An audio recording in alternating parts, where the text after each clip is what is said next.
طبعا هي انه اي موزع موجود بحلب همه انه يشهر حلب، همه اكبر يعني في هم على عاتقه اني لا انه انا من حلب لازم يكون الغنية مثلا توزيعها كثير منيح، لازم هالمسلسل يكون كثير منيح، فهذا اي حدا هو موجود عليها. انا اسمي احمد كوريني،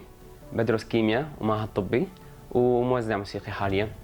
هلا انا من اول ما بوعى على حالي بعرف عندي بيانو لعبه كنت اعزف عليه، كنت اي غنية اسمع مثلا على التلفزيون، اسمع بشي حفله اروح احاول اطالع من دون اول شي نوطه، من دون ما اتعلم. بعدين سجلت بمعهد وصرت اتعلم موسيقى، يعني كان عمري 8 سنين 7 سنين وبديت اتعلم كنوطه موسيقيه. الاستاذ الاكبر كان هو بابا، هو اللي علمني اكثر شيء. بعدين انا بالفتره معينه كنت اترك واروح اترك واروح، ففي فتره ثبتت فيها كان يدرسني استاذ نعيم قسيس، وجه له شكر، هو اللي قواني اكثر كمان. احس انه بدي ارقد رقد اخلص وظيفي شيء اقعد على البيانو، احس في شيء من جواتي، يعني ما انه مثلا احس فرض علي لازم يلا هلا وقت البيانو، لا شعوريا احس حالي قدام البيانو اعزف، مثلا وقت بكون مثلا تعبان افتح اعزف البيانو، احس في شيء من جواتي ارتاح اكثر. بابا كان من اول ما ولدت هو عنده استوديو، فكان طفولتي مقضيه انا اغلبها بالحفلات بالاستوديو، مثلا اذا في دوبلاج مسلسلات طول الوقت كان انا اخلص مدرستي واجي على الاستوديو، اجي مشان مو انه اشتغل، اجي مشان انه استمتع، كان عندي الفرصه خلينا نقول او الروحه الحلوه هي تكون على الاستديوهات انزل مع بابا، فطول الوقت انا كنت مرتبط معه وموجود معه، فهذا الشيء نقل شغف لإلي اللي حسنت صرت اكمله. هلا بابا وضاح كوريني هو مهندس مدني، اخذ الشهاده وتابع بالاستديو تركها، وحاليا صار يشتغل بالازمه وقت صارت خسرنا طبعا الاستديو هون، رجع للمدني شوي اشتغل بالاضافه للاستديو. طبعا بابا اشتغل كثير مسلسلات سوريه، كان في كثير مهرجانات، سافر لبرات قطر بحفلات كثير كبيره. بتذكر دائما مثلا احاول مثلا انه اكذب على ماما انه مثلا خلصت واجباتي مشان انزل، مثلا وقت بكون بعرف مثلا في دوبلاج لمسلسل معين، فبعرف مثلا بكون جايين ممثلين من الشام من كذا، فاني احب انزل مشان اتصور معهم واقعد معهم وكذا، مشان ثاني يوم اروح عند رفقاتي شوفوا فلان كان عنا كذا، فكنت دائما احاول انه بدي انزل على الاستديو بدي انزل على الاستديو.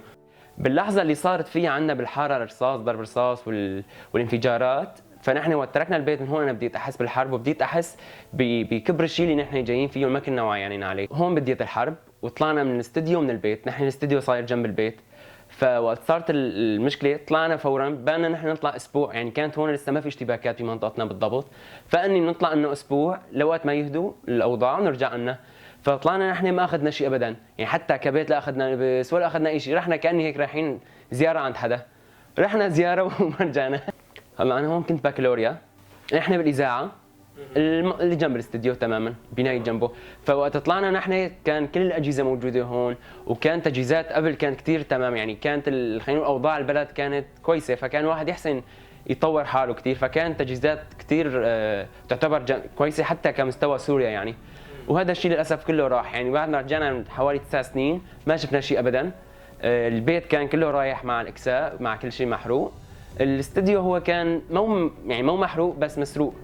طلعنا من البيت فصار صعوبه كثير كبيره انه تشتري اجهزه مثل قبل، فانا اقول يلا هالسنه بركي بنرجع وعود مثلا اورجاتي موجوده، هالسنه بنرجع بركي الاجهزه موجوده، فوقت رجعت ولقيتهم بهالحاله كان كثير هيك منظر محزن. هلا انا بدراستي للبكالوريا انا اخذت البكالوريا وطلعت صارت الحرب، يعني قدمت خلينا نقول فحص هون وطلعت النتائج كنا عم نطلع نحن من البيت. انا كان مخطط اني اطلع الشام اكمل بالمعهد العالي للموسيقى، كان هيك يعني حلمي من اول ما دخلت البكالوريا، فوقت صارت الازمه وصارت اوضاع صعبه صار كثير صعب اني اطلع على غير محافظه وادرس لحالي وما معروف لقدام شو بدي يصير، فهذا كان اول تاثير كثير كبير علي، ولحد اللحظه خلينا نقول انا بشوف له تاثير، يعني دخلت كيمياء بس ما كان ضمن رغبات، يعني دخلتها بس مشان ادرس يعني، فهذا كان اول شيء صعب. الشيء الثاني صعب اني انا بوقت البكالوريا كان عم نساوي مثل باند صغير نبدا فيه شوي شوي، بحيث بعد البكالوريا نبدا حفلات ونبدا مهرجانات، فاول ما صارت الحرب كل واحد صار بدوله، فرفطت الباند كلها، حتى كاستوديو انا خسرته، يعني كان في عندي انا من قبل البكالوريا كنت اشتغل موسيقى تصويريه لإلي لحالي، يعني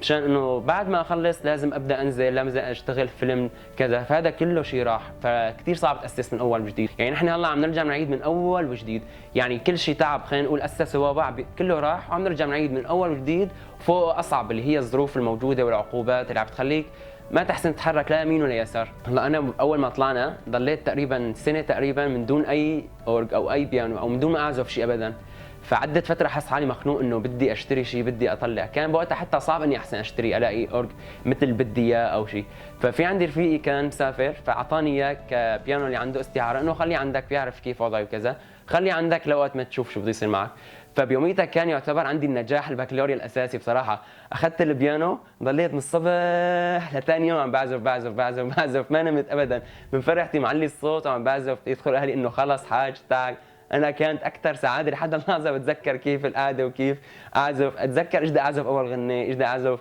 تمرينات كذا. طبعا وقت مسكته كان في غصه اني حسيت حالي كثير متراجع،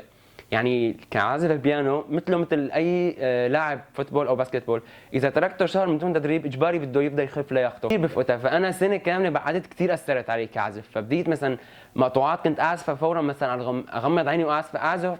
ما عم تزبط. هي كانت لا شعوريا، اي مقطوعه هي كبيانو بتعدي فتره قد ما بتعيدها خلاص تعزفها لا شعوريا، بتغمض عينك وبتعزفها، يعني ما بتقول هلا بدي اعزف هي بدي اعزف هي، خلص لحالك عم تعزف، اعزف اوقف اعزف شيء ثاني. فهون انا حسيت انه بالشيء كمان الضرر اللي صار معي اكثر اني تراجعت كعزف. فمن هون اخذت قرار اني لا لازم بقى ابدا انه ارجع اجهز استوديو ولو ما مثل قبل، بس بحيث ما انقطع عن المجال، بحيث ما انقطع عن الافكار اللي كانت موجوده عندي فيها، ورجعت ابدا من اول وجديد. نحن سكننا بعدها بالفرقان، كان البيت يمكن 3 غرف او 4 غرف، في غرفه جهزتها كاستديو بس. طبعا ما سويت فيها عزل تام، حطيت هيك مثل ما بيقولوا فرشات صغيره ومواد عزل كثير بسيطه وبدائيه، بس مقابل اني ابدا شوي شوي ارجع ادخل للمجال وانه ما انقطع. حسنت اجيب كيس عادي، كان يعني كانت مواصفات خلينا نقول هي تعتبر 30% من الاستديو كان موجود، وبديت ارجع اشتغل شوي شوي شوي شوي. هلا المكان هو نفسه كان يعني بيت استاجرناه قعدنا فيه، هو كان اساسي بيت للاهل خلينا نقول، انا قعدت ضمن هالبيت. يعني كان انه حتى من المواقف المضحكه اني مثلا بدي اخذ موعد للتسجيل، بدي اخلي ماما او حدا من اهلي يروح مثلا عند خالتي زياره مقابل انه يجي للبيت ودي يسجلوا ما يكون في مثلا نويز او ما في ضجه معينه. يعني البيت ما كان معزول 100%، حتى كان يكون هو صدفه غرفه التسجيل على الشارع، فاحاول كمان اسويها دائما مثلا بعد الساعه 7 مشان ما يكون في ضجه. كنت كثير كثير كثير اعاني من الصعوبات بهالمشاكل. طبعا بهالفتره انا لسه كنت اعتبر جديد جدا، يعني حتى كاسم ما كان لسه انه مثلا احمد كوريني ابن وضاح كوريني، ما كان انه مثلا لي شيء لحالي او مالي منزل شيء جديد لحالي كفيسبوك ويوتيوب. فهون كان كله بابا مثلا وقت يجي شغل احاول ابدا اقول له مثلا لا انا بشتغل لك اياها، انا بساوي مثلا عنده شغله لا انا بسوي لك اياها، بحيث اني ابدا ادخل للمجال شوي شوي. هذا اللي خلاني بعدين اقفز وابدا ادخل للاستوديو يصير وقتي كامل له. هون انا كنت ساعه بدرس معهد طبي باول سنه اللي بديت فيها عزف، بعدين انتقلت هون للكيمياء السنه الثانيه بديت بالاستديو. فهون صرت اسرع على دراستي، صرت اقضي وقتي بالاستديو كشغل اكثر من دراسه. فصار مثلا يجي مشروع لبابا احاول اشتغل له اياه انا كامل بالميكس مثلا الماسترنج، بابا هو اللي يجي يمكسج. يعني لسه كنت انا خبرته ضعيفه بهذا المجال. انا كان عندي ما بعرف كان عندي شك يقين جوا انه الاستديو ما راح يصير له شيء، انه وقت شفت البيت محروق وكذا قلت اكيد البيت راح يحترق، عرفان يعني من قبل ما اشوف الفيديو قلت اكيد صار له شيء للبيت، يعني اغلب البيوت شفناها احترقت او راحت. فانا قلت الاستوديو مستحيل يصير شيء، رغم انه بما انه هو تحت الارض وهيك ومنطقته تماس، فقلت ما اظن حدا يحسن يشيل الاجهزه هي ثقيله يعني كوزن انه يشيل ويطلع ومنطقه كانت تقنيص، فما خرج والله تجي سياره تحمل، فاجباري بدي اشيلها كشخص ويمشي فيها. فقلت هذا الشيء مستحيل يصير. وقت شفت الفيديو البيوت كانت عم تحترق وانه 4 ايام لاني ما حسن حدا يفضي شيء، فهون زاد يقيني اكثر انه قلت خلص يعني لو بدي يسرقوا شيء كان يسرقوا البيوت اولى شيء. فقدرنا على استديو 100% موجوده الاجهزه، بس متوقع مثلا نفرض خراب تكسير كذا هيك، متوقع مثلا انه مثلا رطوبه مأثره على شيء معين، هيك كانت انا توقعاتي. فاول ما نزلت هو استوديو مثل ما شفت درج ودرج، فاول ما نزلت من حلاوه الروح كان في 4 جرات غاز ملغمات يعني هن، وشفت شرطان. اول ما فتحت الباب كان اول شيء ركضت لقيت الباب مفتوح، فتحته اول شيء انا المفتاح كان معي، انا مفتوح الباب، انا هون لسه مصدوم يعني.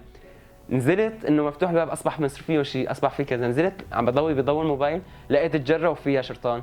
انزل ما انزل انزل ما انزل، هو بابا بصح لي اطلع كذا، انا ما رديت يعني هو بقى اسمع حدا عم يحكي معي، نطيت فوق ونزلت، شفت جرتين كمان نطيت فوق ونزلت ودخلت لجوا. دخلت لقيت الباب كلها مفتوحه،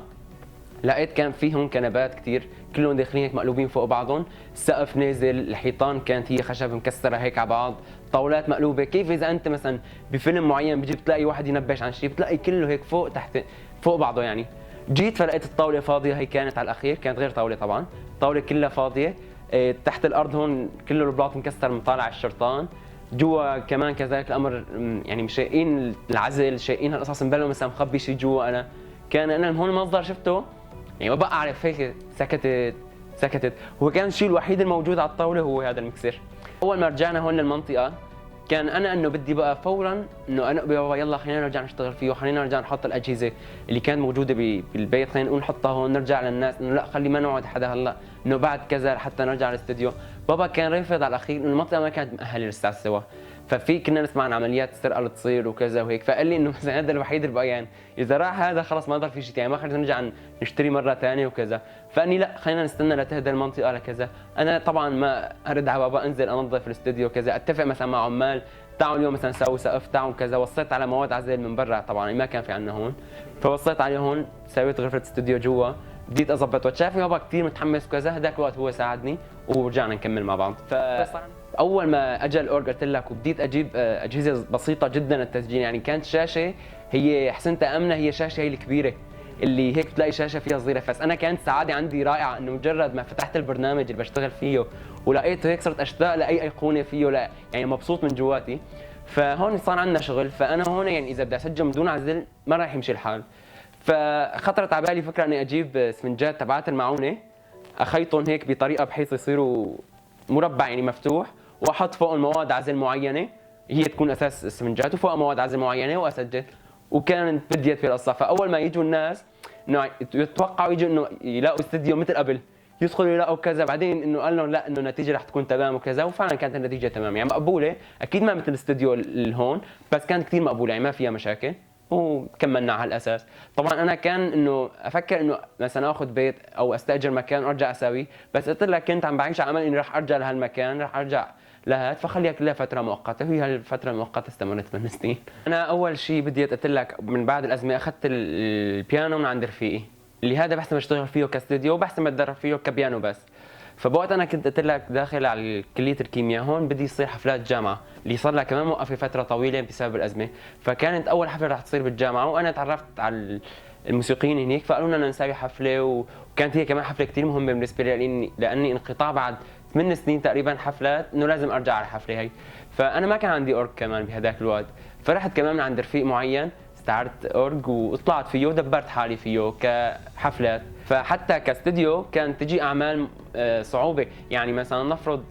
اذا تسجيل مسرحيه تسجيل مسلسل كان مثلا احتاج لمكسر ولا كذا ميكروفون، فمثلا اقعد استاجر اخذ من هون، اذا بدي امكسج مثلا نفرض بدي مونيتورات معينه، حتى في مسرحيات تكون عدد ضخم كثير نضطر اشيل التجهيزات كلها واروح على المسرح اسجل بنفس المسرح، يعني اني يكون عدد كبير وما بيسعوا بالبيت، فاضطر اروح على المسرح نسجل هنيك تسجيلات. فانا وقت شفت الاوضاع صارت تمام فقلت انه لازم اساوي باند، فنحن في كفر من الكفرات اشتغلتهم كثير نجح هو لجوليا بطرس،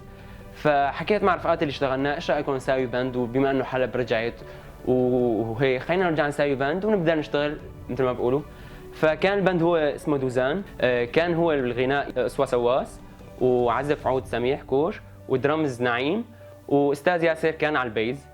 وكان لنا عده كفرات، وفي حفله كمان طبعا سويناها. فصار عندنا كمان ضغوط جديده ما كنا حاسبين حسابها، هي مثلا الدراسه والظروف العسكريه وهيك، هي اللي اثرت شوي على الفرقه.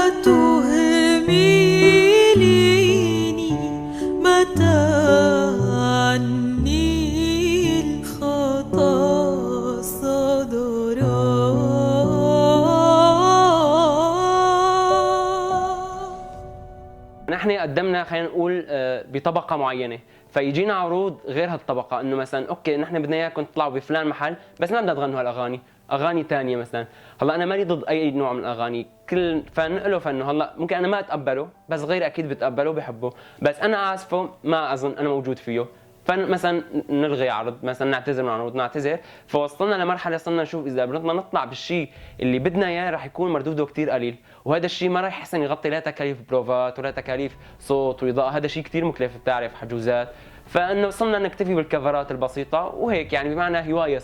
صارت كل فتره كل سنه كذا ننزل كفر معين. حاليا بهالاوضاع اللي عم بتصير بصراحه ما عم بحسن بلاقي خطه نحسن نمشي عليها، لان يوم عن يوم ما في شيء مستقر، كطبيعه الشغل شلون رح تصير، التجهيزات، هو بصراحه الدولار كثير بياثر، كثير عم بوقف علينا كثير، الكورونا كثير اثرت علينا كمان، يعني صار عندك انت حربين حسيتهم اقوى من الشيء اللي عدينا فيه، الكورونا وقصه الدولار اللي مو مستقر، فانت مثلا اذا تشتري جهاز بين ما كان يكلفك فلان بين هذا صار 10 اضعاف، صار شيء مستحيل، يعني صار اذا بدك تاخذ مبلغ كثير كبير كغني لحتى تحسن تشتري هالجهاز،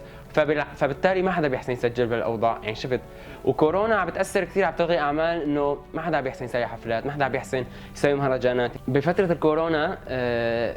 كان يعني وقف كل شيء على الاخير، يعني شلون بيقولوا انه هيك شلون انقطعت الكهرباء بتطفي كل شيء، بلحظه من اللحظات كل شيء وقف، فانا جبت فيلم من على النت، فيلم كرتون، ورجعت له موسيقى تصويريه انه ما بدي اضل واقف انا، واشتغلته للفيلم، وبعدين بعد ما خلصت كورونا مكسشته وكذا وهيك، وبدي انزله على النت قريبا. هلا اول شيء هو كان فرقه دوزان، كانت كثير بتعني لي، وخاصه بعد الحفله اللي سويناها كفرقه دوزان. احنا صرنا 3 سنين مع بعض، بدينا انه نسوي اعمال نازله على النت، وبديت هالفكره اني نطلع كنا قبل عايشين بازمه كثير صعبه، فهلا بدينا نبدا نشتغل، نرجع شوي الروح القديمه اللي كانت موجوده، او الكفرات اللي كانت تنزل بالوقت الصعب والوقت اللي ما كان في دعم يعني، فكانت الاقي نتائج كثير قويه والناس كثير حابه هذا الشيء، فهذا الشيء كان كثير يعني لي. وفي فيلم سويته عن السهر وردي، هو اللي كثير كان بيعني لي، اللي انا كثير بحب الموسيقى الصوفيه وكثير بحب هالاجواء، فما كان يجيني شغل اني احسن افرغ فيه هالطاقه، فاجاني هالفيلم هذا بعتبره كمان من الشيء المبسوط فيه سويته بحياتي.